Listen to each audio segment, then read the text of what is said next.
Мутное место. Окольная вежа Луцкого замка недавно очинені. Ось герб, герб погоня, герб саморушков. От тут таке от, як показується, можна бачити старожитний узровень, який не так давно був. І от тут так само є от такі коридори. Причому відчувається спеціально потрібна вільготність, температура плюс 12. От.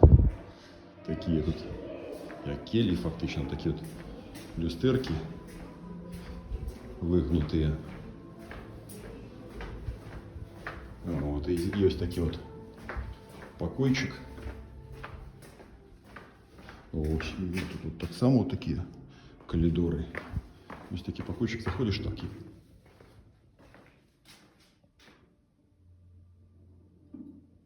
И думаешь, живи тени.